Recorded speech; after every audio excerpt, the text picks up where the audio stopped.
그 요즘에 사회적 이슈가 되는 주제 중에 하나가 마약입니다. 지난 주간에 마약 조사를 받던 한 연예인이 스스로 목숨을 끊었죠. 가슴이 먹먹합니다. 그 마약이 꼭 그렇게 나쁜 것만은 또 아니다라고 이야기하는 분들도 있어요. 예를 들자면 그 노인대학 일타 강사 황창현 신부는 강연에서 뭐라고 얘기하냐면 신이 내리신 선물이다. 그럼 나중에 부모님들 돌아가실 때 마약 많이 놔드려라 그래요. 왜냐하면 중병에 걸리면 아프잖아요. 많이 아플 때 진통제가 사실 이제 마약 성분이지 않습니까? 그래서 진통제 이렇게 해서 삶의 질을 조금 평안하게 해드리는 것도 효도다. 비싸다고 안 하지 마시고, 그래서 부모님들 마지막에 나중에 가실 때 그렇게 해서 편안하게 살아가시도록 하는 마지막 생애를 마치는 것도 효도다. 이렇게 이야기를 하시더라고요. 그리고 이제 그런데 이게 그 국가에서도 병원에서 의료의 목적으로 마약을 사용하는 것을 허용하지만 건강한 사람이 마약을 하게 되면은 인생 망칩니다. 인생이 피폐해지고 그리고 돌이킬 수 없는 부작용에 후유증에 살아가게 됩니다. 그래서 국가에서 엄격하게 건강한 사람이 마약을 하는 것은 규제를 하지요. 그런데 이 마약이 또 되게 비싸고 음성적으로 몰래 거래되지만 또 비싸지 않습니까? 그럼에도 불구하고 건강한 사람들이 마약을 이렇게 해요. 왜 할까요? 전순정 권사님, 왜 할까요?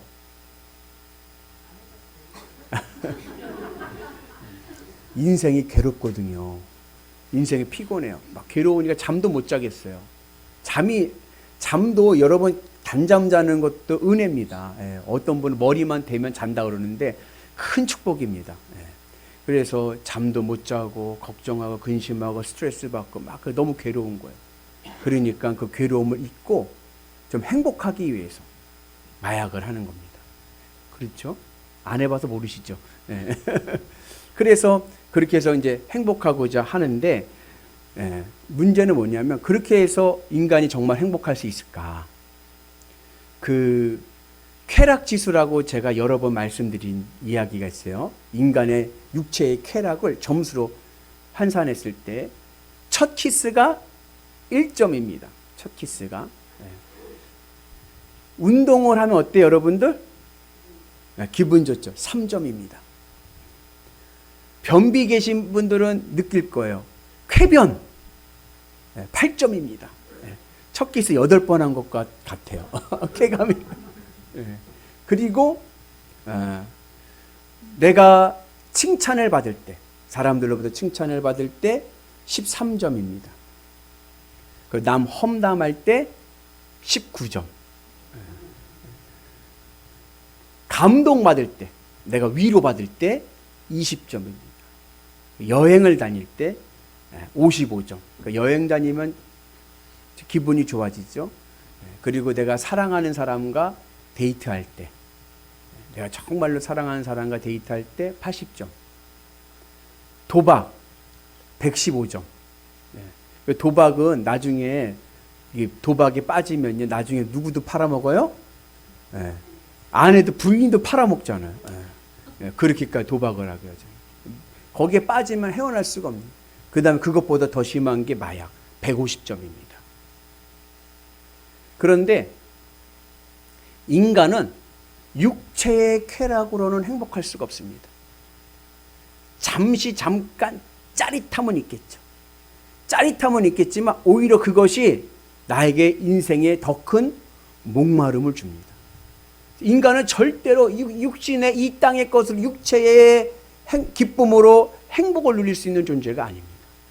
인간은 영적인 존재이기 때문에 일반 짐승들과는 다른 거예요. 짐승들은 배부르면 그만이요. 그죠? 그러나 인간은 그러지가 못한 거예요. 그래서 예전에 그 심리학자들과 정신과 의사들이 영국에서 함께 학술대회를 열었습니다. 여러분, 심리학자들과 정신과 의사들은 인간의 생활을 관찰하는 전문가들입니다. 그들에게 인간이 행복하기 위해서 필요한 것 한 가지만 적으시오. 설문을 한 거예요. 여러분들 인생에 행복하기 위해서 필요한 것 한 가지. 여러분들이 물어보면 뭐라고 답하시겠습니까? 전순정 권사님. 예? 자녀, 자식. 예. 우리 이창범 권사님. 인생에 가장 행복하기 위해서 필요한 거 한 가지만 얘기하라 그러면 가정, 돈. 우리는 돈만 있으면, 자녀만 잘 되면, 그러면은 행복할 것 같아요. 근데 인간의 삶을 관찰하는 전문가들의 관점은 다른 거예요. 인생의 삶을 관찰하는 전문가들이 보았을 때 인간이 행복하기 위한 가장 중요한 조건 1, 2, 3위가 뭐냐? 1위 사랑입니다. 사랑을 할 때 사람은 행복한 거. 2위가 뭐냐? 기쁨입니다. 기쁠 때 행복합니다. 3위는 평화입니다. 평안해야 행복한 거예요. 아무리 돈이 많아도 그냥 밤낮 전쟁터에 있으면 행복을 모릅니다. 그런데 이 1, 2, 3위가 공교롭게도 성경에서 말씀할 때 성령의 9가지 열매의 처음 3것입니다. 우리 같이 말씀 봅니다. 오직 성령의 열매는 사랑과 희락과 화평과 오래 참음과 자비와 양성과 충성과. 인간의 생활을 전문적으로 연구한 학자들이 수십 년간, 수백 년간 연구한 결과의 내용이 성경 말씀에 있는 거예요. 그래서 성경을 우리는 진리라고 말씀합니다. 그리고 이와 더불어 성경은 우리에게 분명하게 말씀합니다. 우리가 인생을 살아가기에 가장 행복한 조건, 우리가 행복하기 위해서 필요한 가장 중요한 것은 예수 그리스도. 예수 안에 있을 때 우리는 행복할 줄로 믿습니다. 주 안에, 주님 안에, 예수님 안에 있을 때 우리의 삶이 행복한 은혜가 있게 될 줄로 믿습니다. 왜냐하면 인간은 영적인 존재이기 때문에 육체의 환경은요, 행복에 큰 영향을 주지 못합니다. 무엇이 중요하냐? 마음이 중요한 거예요. 내 마음이 만족해야 행복합니다. 그런데 우리의 마음은 너무나도 커요. 왜 크냐? 하나님이 인간을 창조하시고 영이신 하나님께서 육신을 입은 인간과 교통하기 위해서 열어놓은 창구가 마음이기 때문에 그래요. 이 마음의 자리는 하나님의 자리입니다. 하나님이 얼마나 크십니까? 그러니까 이 마음을 채울 수 있는 것은 오직 하나님밖에 없는 거예요. 그리고 우리 마음은 블랙홀과 같아서 보는 것마다 쭉쭉 빨아들입니다. 그래서 창세기 보면 뭐예요? 선악과 따먹을 때 유혹이 뭐예요? 보암직도 하고 눈에 보이는 게 마음에 들어오면요 그냥 빨아들이게 돼요. 근데 그것을 만족할 것 같죠? 천만의 말씀. 돈으로 만족하고 행복할 것 같습니까? 절대로 여러분 돈으로는 만족할 수 없습니다. 20세기 최고의 부자였던 록펠러에게 한 기자가 물었습니다. 회장님은 전 세계 최고의 부자인데 도대체 돈이라는 게 얼마 있으면 만족하며 살 수 있겠습니까? 물었어요. 여러분 얼마 있으면 만족하며 행복하게 살 수 있을 것 같습니까? 그때 록펠러 회장이 한 말이 뭐죠? 조금만 더. 조금만 더입니다. 내가 가지고 있는 것에 조금만 더. 절대로 만족할 수 없다는 거예요. 우리의 마음이 채워지려고 만족이 돼야 행복한데 우리의 마음은 무엇으로 채워지느냐? 하나님으로밖에 채워질 수가 없는 거예요. 하나님이 내 안에 계실 때, 내 마음을 채우실 때 우리는 만족하고 행복한 인생을 살게 될 줄로 믿습니다. 그럼 우리가 어떻게 하나님을 내 마음에 채울 수 있을까요? 이게 주 안에 예수님을 믿을 때, 내가 예수님을 믿고 주님의 십자가 은혜 안에 있을 때 주님께서 내 마음에 오셔서 하나님의 영이 내 마음을 채우실 줄로 믿습니다. 그러면 우리의 인생이 행복한 인생 될 줄로 믿습니다. 한 번 사는 인생, 한 번 사는 인생 어떻게 살아야 돼요? 행복하게 사셔야죠. 한 번 사는 인생 행복하게 사시고 즐기면서 사시고 단 어디서? 주 안에서. 주 안에서 행복하게 즐겁게 인생을 사시는 은혜가 있기를 주님의 이름으로 축복합니다. 그리고 오늘 말씀은 우리에게 그렇게 주 안에서 행복하게 살아가는 인생의 비결 처방전을 말씀합니다. 우리가 어떻게 해야 내가 주님으로 기뻐하면서 행복하게 살아갈 수 있는가? 그 처방전은 한 가지인데 그것은 뭐냐? 염려하지 말라. 우리 같이 말씀 봅니다. 아무것도 염려하지 말고 다만 모든 일에 기도와 간구로 너희 구할 것을 감사함으로 하나님께 아뢰라. 여러분, 우리가요 천국 가는 날까지 행복하게 살아가기 위해서는 뭐 하지 말라? 염려하지 말라. 염려라는 것은 뭐냐면 앞에 일에 대한 걱정이에요. 그러니까 염려와 걱정은 같은 의미입니다. 우리가 이 땅에 살아가면서 주 안에서 행복하기 위해서는요 염려 걱정하지 말아야 될 줄로 믿습니다. 오늘 이 빌립보 말씀은 사도 바울이 옥중서신이라고 해서 감옥에서 편지를 쓴 겁니다. 여러분, 감옥은 아무리 편하다고 해도 감옥은 감옥인 거예요. 얼마나 갑갑하고 그리고 얼마나 절망적입니까? 갇혀 있다는 게. 그죠? 군인들이 군대에 이제 가면 지금 군대들은 너무 편해졌다고 하지만 어른들은 얘기하지만 젊은 청년들은 군대는 역시 괴로워. 왜요? 갇혀 있으니까. 자유가 없으니까. 근데 바울이 주 안에서 감옥 안에 있는 거예요. 주님 주 안에서 감옥 안에 있는데 바울은 전혀 갑갑하지도 않고 그리고 두렵지도 않고 문제가 없이 잘 살고 있는데 이 감옥 밖에 있는 빌립보 교인들이 걱정하는 거예요. 아이고 우리 사도 바울 감옥에 갇혔는데 얼마나 힘들까, 얼마나 어려울까, 얼마나 불편할까 걱정해 주는 거예요. 그러니까는 바울이 편지 쓰는 거예요. 아이고 제발 걱정하지 말아라, 염려하지 말아라. 그리고 뭐예요? 기도하고 감사해라. 이것이 여러분 행복으로 가는 인생의 비결인 줄로 믿습니다. 그래서 예수님께서도 말씀하시기를 같이 봅니다. 그러므로 염려하여 이르기를 무엇을 먹을까, 무엇을 마실까, 무엇을 입을까 하지 말라. 이는 다 이방인들이 구하는 것이라. 너희 하늘 아버지께서 이 모든 것이 너희에게 있어야 할 줄을 아시느니라. 예수님께서도 말씀하시는 거예요. 아무 염려하지 말라. 무슨 일로? 세상 일로.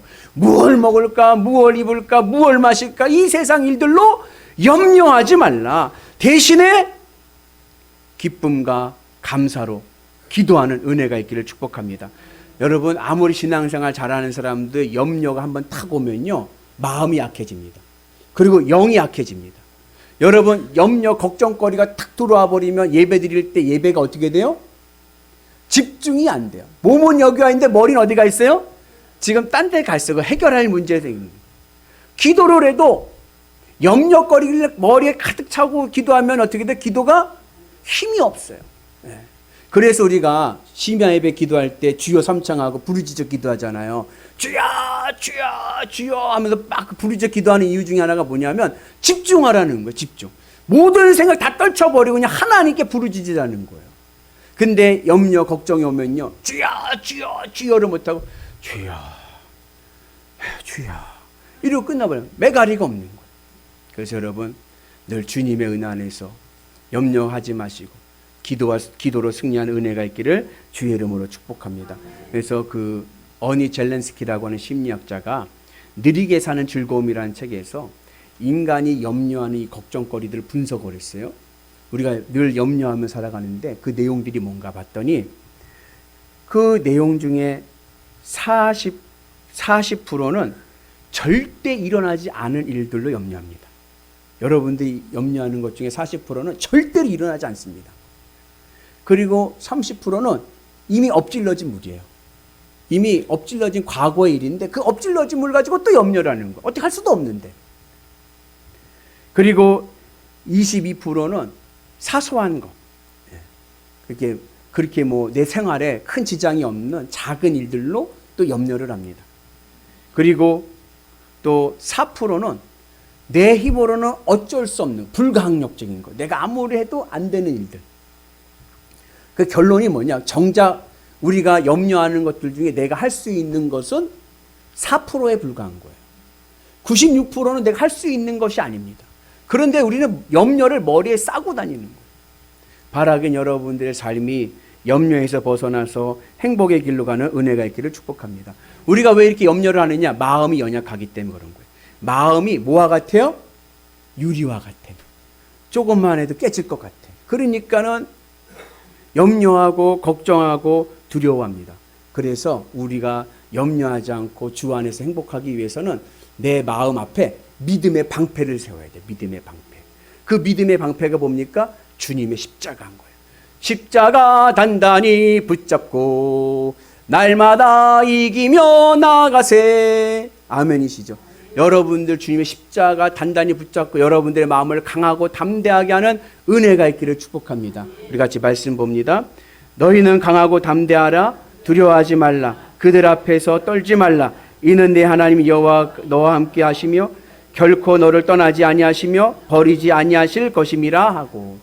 여러분들 마음을 강하고 담대하고 주님의 십자가 붙잡고 믿음의 방패를 세우셔서 여러분들의 마음을 지키셔서 하나님의 은 안에서 담대한 행복한 길을 가는 은혜가 있기를 축복합니다. 내가 아무리 염려를 한다고 해도요, 해결될 일은 별로 없어요. 오히려 나를 절망에 빠지게 됩니다. 그래서 어떤 사실이 있어요. 어떤 사건이 있는데 이 사실, 문제라고 칩시다. 그 문제에 대해서 염려를 하게 되잖아요. 그럼 무슨 일이 생기냐면 생기지도 않는 가상의 현실을 내가 만들어 버립니다. 그리고 거기에 나를 가둬버리는 거예요. 예를 들자면 내가 사업에 실패를 했어요. 내가 사업에 실패한 것을 내가 염려로 받아들이면 어떠한 가상의 세계를 만드냐 하면은 나는 망했다. 내 인생 끝장났다. 나는 실패자다.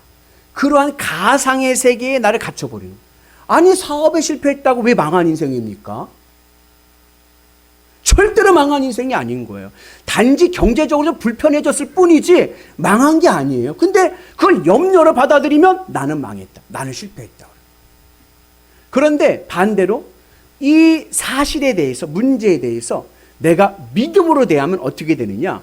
그 사실에 대해서 믿음으로 대하면 믿음의 고백이 나옵니다. 사업이 있어요. 사업에 실패했습니다. 사업에 실패한 것을 내가 믿음으로 받아들이면 어떻게 고백하게 되냐면 여기에도 하나님의 뜻이 있겠지. 하나님의 선하신 뜻을 믿습니다. 이 고난이 연단이 될 줄로 믿습니다. 다시 나에게 새롭게 하시는 기회의 출구가 될 줄로 믿습니다. 그리고 힘을 내서 담대히 나가게 되는데 염려하게 되면은 엉뚱한 가상의 세계에 빠져가지고 절망하게 되고 낙심하게 되고 포기하게 되는 거예요.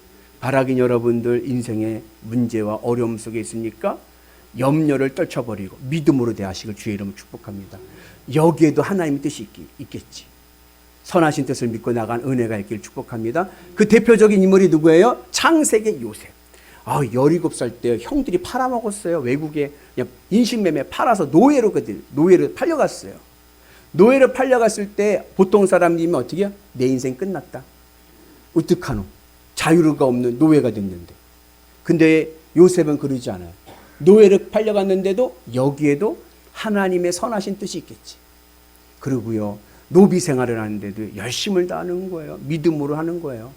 그랬더니요, 주인 보디발 눈에 들어서요, 가정 총무가 됐습니다. 가정을 돌보는 총무가 된 거예요.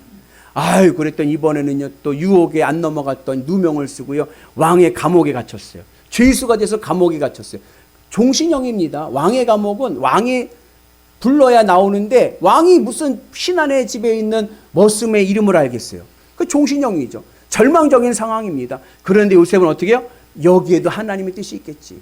거기서도요, 믿음으로 살아가는 거예요. 그랬더니 간수장이 요셉을 어떻게 해요? 그 감옥의 재반 사무를 돌보는 사람으로 세우십니다. 그리고 나중에 어떻게 돼요? 애굽의 총리가 되고 야곱의 식솔과 애굽과 가나안 지역에 있는 모든 가뭄을 해결하는 위대한 지도자가 된 줄로 믿습니다. 그래서 여러분, 내 인생에 절망이 왔다고 생각하십니까? 내가 노비 같은 인생이 됐습니까? 내가 억울하게 감옥살이 하게 될 상황이 됐습니까? 절대 절망하지 마세요. 절대 염려하지 마세요. 그리고 믿음으로 대하십시오. 그러면 거기에 하나님의 역전한판승의 은혜가 있는 줄로 믿습니다. 그래서 여기에도 하나님이 계시거든. 여러분 그 은혜가 오늘 우리 가운데 있기를 주님의 이름으로 축복합니다. 그래서 우리가 그러한 믿음으로 가지고 나가기 위해서 오늘 사도 베드로는 또 이런 말씀을 합니다. 같이 봅니다. 너희는 염려를 주께 맡기라. 이는 그가 너희를 돌보심이라. 여러분 우리가 염려, 근심, 걱정하지 않고 믿음으로 대하기 위해서는요. 그 염려를 누구에게 맡겨요? 주님께 맡기는 거예요. 주님 앞에 맡기고 나는 믿음으로 가기를 은혜가 있기를 축복합니다. 믿음이란 무엇이냐? 믿음은 맡기는 겁니다. 우리 최동혁 집사님 통장에 1억 원을 찾았어요. 1억 원을 찾아가지고 이것을 누구에게 전달해 주는데 최동혁 집사님이 바빠가지고 그 현금 따발을 고명희 집사님한테 부탁해서 갖다 주라고 했어요. 맡기겠습니까? 안 맡기겠습니까? 맡기죠. 왜요? 믿으니까. 그 저한테는 맡기겠습니까? 안 맡기겠습니까? 저도 맡기십니까? 감사합니다. 이 목사님 이거 못 믿겠는데 이것도 한 10만 원 또 빼가는 거 아니야? 믿는 건 맡기는 거예요. 근데 그러지 못하고 맡기는데도 근심하고 걱정하는 건 맡기는 게 아니에요. 제가요 예전에 몇 년 전에 중국 우르무치 신학교 복음을 전할 때, 신학교 강의할 때 비행기를 갈아타는 거예요. 여기서 대한항공을 타고 북경에 가서 북경에서 우르무치는 중국 항공을 타는 거예요. 근데 그냥 타면 걱정이 안 하는데 갈아타는데 짐을 타서 갈아타는데 거기 선교사님이 뭐라 그러냐면은 목사님 북경에서 짐을 갈아타서 붙일 때는 잘 붙이셔야 됩니다. 잘못 갔다간 딴 비행기 타고 갈 수가 있습니다. 그런 얘기를 하는 거예요. 잘 확인하시라고. 왜냐하면 이 사람들이 공항이 크고 막 비행기가 많으니까 여기저기 막 하다 보면은 이게 잘못 들어갈 때가 많다는 거예요. 그 얘기를 들으니까 인천공항에서 북경까지는 다리를 쭉 뻗고 갔는데 대한항공은 그럴 일이 없잖아.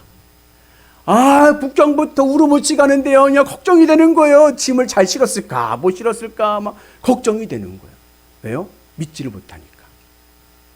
맡긴다는 것은 뭐냐? 걱정하지 마시고 두 다리 쭉 뻗고 그리고 믿음으로 가는 거예요. 문제가 왔으니까 하나님께 맡기세요. 맡기고 나는 믿음의 길을 가는 거예요. 걱정하지 말고. 그러면 어떻게 돼요? 나중에 그 공항 왔을 때, 그 목적지 왔을 때 그 문제 해결될 줄로 믿습니다. 그 은혜가 오늘 우리 가운데 있기를 축복합니다. 노벨 문학상을 탄 알베르트 까뮤가 시지프의 신화라고 하는 철학 에세이를 썼습니다. 시지프는 뭐냐면 그리스 신화에 나오는 한 인간인데 신들을 속이다가 걸려가지고 형벌을 받는 이야기입니다. 이 시지프가 이 신들이 아주 괘씸해가지고 신들을 속이려고 했으니까 그리고 아주 인간에게 가장 큰 형벌을 줬는데 그것이 무엇이냐면 돌을 굴리면서 올라가는 거예요. 한번 그림 한번 보고 이게 시지프가 막 바위를 막 올리는 거예요. 산 정상으로. 산 정상에 올라가면 이 돌이 서야 되는데 서지 않고 다시 굴러 떨어져. 그럼 다시 또 올리는 거예요. 평생을 영원히 이 바위를 굴리는 형벌을 주게 됩니다. 왜냐? 인간에게서 가장 큰 가혹한 형벌은 뭐냐? 무용한 가치인 거예요. 노동인 거예요. 아무런 의미 없는 노동. 죽어라 일을 했는데 아무것도 없어. 그것처럼 어려운 형벌이 없는 거예요. 그래서 신들이 이러한 형벌을 내리게 됩니다. 그때 이 알베르트 까뮤가 이 신화를 얘기하면서 뭐라고 얘기하냐면 인생은 부조리하다. 맞죠? 여러분 인생은요 부조리합니다. 그래서 우리가 염려하고 걱정하는 거예요. 내가 열심히 살아간 만큼 내가 대가를 얻는다고 하면요 그 걱정할 필요가 없죠. 근데 내가 열심히 일을 해도 그 대가가 오지 않을 가능성이 커. 왜? 세상은 불합리하기 때문에. 세상엔 정답이 없습니다. 나만 잘 산다고 될까요? 천만의 말씀이요. 내가 아무리 안전운전해도 옆에 와서 받아버리면 끝나버리는 거예요. 인생은 부조리합니다. 인생은 부조리하다. 그러기에 내가 어떠한 무슨 일을 해도 그것은 무의미하다. 인생은 무의미하다는 거예요.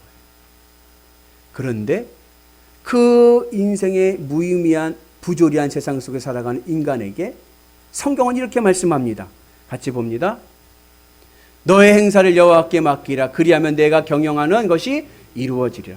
세상은요 아무리 열심을 해도 내가 원하는 데 이루어지지 않는 부조리한 세상이라고 하지만 그 부조리한 세상 우리는 행복하게 살아갈 수 있습니다. 어떻게 해요? 나의 경영을 하나님께 맡기는 거예요. 여러분들 인생의 돌들이 있습니다. 여러분들이 굴려야 될 인생의 돌들이 있습니다. 경제의 돌을 굴려야 되고요. 자녀의 돌을 굴려야 되고요. 사업의 돌을 굴려야 되고요. 직장의 돌을 돌려야 됩니다. 여러분 암만 해보세요. 산정상 올라갈 것 같죠? 다시 내려가고 맙니다. 내가 굴리려고 하지 말고 하나님께 굴려보내세요. 하나님이 굴리시도록 하시면 내 삶이 행복하고 복된 인생 되게 될 줄로 믿습니다. 그래서 내가 굴리려고 하지 말고 하나님께 굴려보내라. 그리고 하나님께 맡겨라. 하나님이 하시도록. 그리고 대신 나는 뭐예요? 나는 믿음으로 가는 거예요. 기도하고 감사함으로 믿음의 길을 가면 우리의 삶이요 행복한 인생 되게 될 줄로 믿습니다. 그래서 여러분 하나님이 경영하시면요 여러분 못할 게 뭐가 있겠습니까? 내 인생 하나님 앞에 맡기세요. 그러면 하나님께서 내 인생을 가장 행복한 인생, 새해에는 대박 날 줄로 믿습니다. 그 은혜가 오늘 우리 가운데 임하기를 주님의 이름으로 축복합니다. 그래서 오늘 요절 말씀이 뭐라고 그래요? 같이 있습니다. 아무것도 염려하지 말고 다만 모든 일에 기도와 간구로 너희 구할 것을 감사함으로 하나님께 아뢰라. 염려가 오지 않습니까? 간절히 기도하는 은혜가 있기를 축복합니다. 감사한 마음으로 기도하기를 축복합니다. 염려가 왔는데 절망하고 원망불평하는 기도가 아니라 감사한 마음으로 기도. 왜요? 하나님의 선하신 뜻이 이루어질 것을 믿기 때문에 그런 거예요.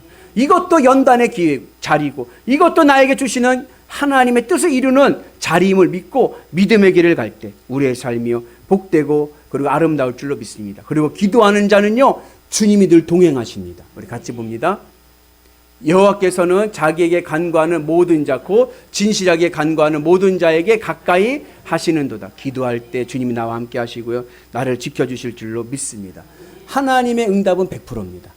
하나님의 응답은 yes, no, wait. yes, 내가 해줄게. no, 아니야. wait, 기다려라. 근데 문제는 뭐냐? 하나님의 응답은 100%인데 우리는 그 중에 뭐만? 예스만 응답이라고 생각하는 거예요. 노 하시면 어떻게 돼요? 그럴 순 없나이다. 그럴 순 없나이다. 또 이기려고. 네. 그러지 마시고 인생의 지혜입니다. 하나님의 선하신 뜻을 믿고 하나님 노 하시면요 여기에도 뜻이 있겠지. 믿음의 길을 가면 하늘의 은혜가 넘쳐나게 될 줄로 믿습니다. 그래서 무슨 일을 하든지 감사한 마음을 가지고 주님 앞에 기도하고 나갈 때 우리에게 더 행복한 일이 있게 될 줄로 믿습니다. 여기 충청도 출신 있으신가요? 충청도? 우리 계산 때 우리 김순정 원 이게 다 잘한데 괜찮아요. 네. 이 충청도 분의 구수한 게 있어요. 아유 괜찮아요. 네. 하나님의 뜻이 있겠죠. 네. 한번 옆 분한테 한번 해줄까요? 괜찮아요. 네. 네. 하나님 뜻이 있겠죠. 네. 아유 옆 사람들이 빌립보에 있을 때 바울이 감옥에 있을 때 주변 사람들이 있잖아요. 마찬가지 세상 사람들이 더 난리쳐요. 무슨 문제가 오면 와가지고 부채질하는 거예요. 어머 어떻게 이거 어떻게 할 거야 막 그럴 때 뭐라 그래요? 괜찮아요. 하나님 뜻이 있겠죠. 잘 될 거예요. 걱정하지 마셔요. 네. 네. 여러분 주님의 은혜 안에서 하나님의 선하신 뜻을 믿고 나가면 하나님께서 우리를 복되게 하실 줄로 믿습니다. 그래서 같이 7절의 말씀인데 같이 볼까요? 그리하면 모든 지각에 뛰어난 하나님의 평강이 그리스도 예수 안에서 너희 마음과 생각을 지키시. 여러분 마음을 지키는 게 중요하고요. 생각을 지키는 게 중요합니다. 내가 믿음으로 가면요. 하나님께 주시는 평안이 있어요. 평안만 있어도 내 삶이 건강해집니다. 그 평안한 마음을 가지고 내 생각과 내 마음을 지키면 우리 인생 행복한 인생 될 줄로 믿습니다. 올 한 해 너무 수고하셨습니다. 제가요. 지난주에 이번 주 송년질일에 여러분들에게 한번 이벤트 서비스 한번 하려고 우리 소원이하고 소명이랑 같이 노래방을 갔어요. 노래를 연습해서 하나 탁 멋있게 불러드리면 안 되더라고요. 이게 듣는 거하고 하는 거하고 달라요. 내년에는 불러보겠습니다. 무슨 곡이었냐면 걱정 말아요 그대. 한 소절만 해볼까요? 그대여 아무 걱정하지 말아요. 지나간 것은 지나간 대로 그런 의미가 있죠. 여러분 너무 잘 살아오셨습니다. 지나온 것, 지나온 대로 하나님의 뜻이 있었습니다.